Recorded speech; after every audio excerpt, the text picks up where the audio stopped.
Welcome back to Bold TV. I'm your host, Philip Michael. Now, according to Statista, the freelance economy is expected to make up more than 50% of the workforce by 2027. Companies need help managing all of these independent workers. Here with a solution for businesses is Shahar Erez, the co-founder and CEO of Stoke. Welcome, Shahar. Hey, thanks for having me. How are you? I'm well. How are you, my friend? I'm good. Let's get right to it. I'm gonna hit you with the first one. Why do you think so many workers are becoming freelancers? This trend has been going on for 20 years. It's nothing new. So we've seen independent contractors on the rise, growing 3 times faster compared to traditional employees. Mm-hmm. And there's a lot of different reasons. There's a generational shift that we're seeing out there. And Millennials, Gen Z expect a different social contract with life. They want flexibility. They want to chase their passion. B, internet and cloud computing allows everybody to work from pretty much anywhere in the world. And so I can do whatever I want, wherever I want, and I'll get my true market value and not be stuck with one single employer throughout my career. Do you think you mentioned the millennials and the Gen Z pursuing passions, wanting more flexibility, obviously coming on the other side of the year-long lockdown where people work from home, and did that accelerate that trend? Did it change it, or was it just going that way anyway? What did you sort of see there?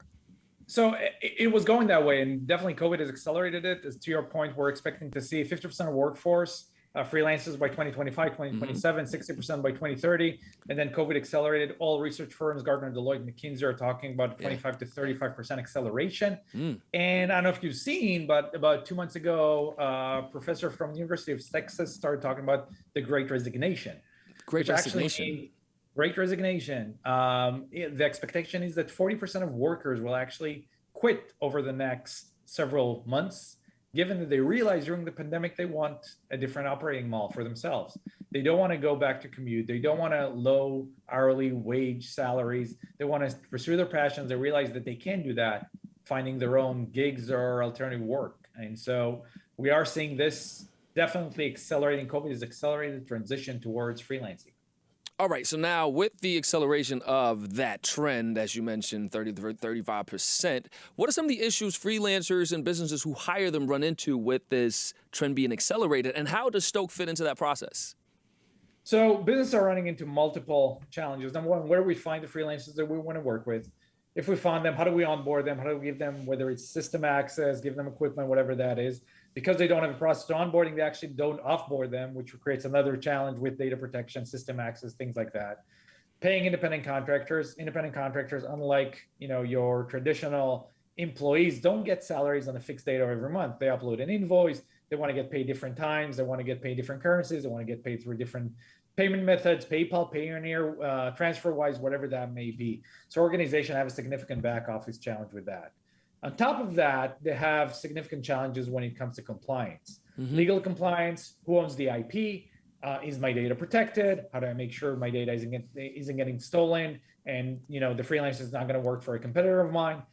B, tax compliance, collecting all tax documents, submitting tax documents at the end of the engagement, 1099s. IRS has realized companies are not effective in handling 1099 documents, raise penalties to $3 million per year per company for late 1099 submission, not a small fee to pay. Last but not least, workforce classification. How do you make sure that the independent contractor or the state will not come over and start claiming that the independent contractor wasn't really an independent contractor, but your employee, which then will mean you have to pay them social benefits, FICA, health insurance and whatnot. And so I don't know if you've seen AB5 in California, turning into Prop 22 in New York, New Jersey, Massachusetts, all following suit, adopting this approach to who can be classified as an independent contractor. Biden supporting the PRO Act, the new Secretary of Labor, Marty Wallace, saying they're going to hunker down on the gig economy, estimating 25 to 35% of companies misclassify independent contractor. And so all of that becomes a managerial hassle for your random employer. And this is where Stoke comes in. We streamline the entire process. So you streamline the entire process. And is the technology that helps with that, or is it an advisory type of situation? How does it work exactly? Let's say I have 5 new freelancers I want to onboard, but I want to reduce my liabilities and limit my risk. I go to Stoke. Why and how does this help me? Stoke is a self-serve SaaS platform. Anybody that works for the company wants to work with an independent contractor, has the right permissions and budget in the system, can go and onboard their own independent contractors. All we need is their email address. Stoke will verify their run KYC, which actually will establish they're a legal entity to pay to. They don't belong to a terror organization. They comply with anti-money laundering law. They don't belong to a drug cartel or anything of that sort. We'll make sure they sign the right legal documents. We'll run the background checks on them. We'll actually validate they comply as independent contractors throughout the process. We will handle all payments to reduce all back office workforce for that, all that within the platform. So if I can put it in simple terms, simple conceptual terms. So it's essentially, correct me if I'm wrong here, but it sounds like it's an automated HR function for the modern day employer-worker relationships, specifically with independent contractors. Is that, correct? Am I understanding this correctly?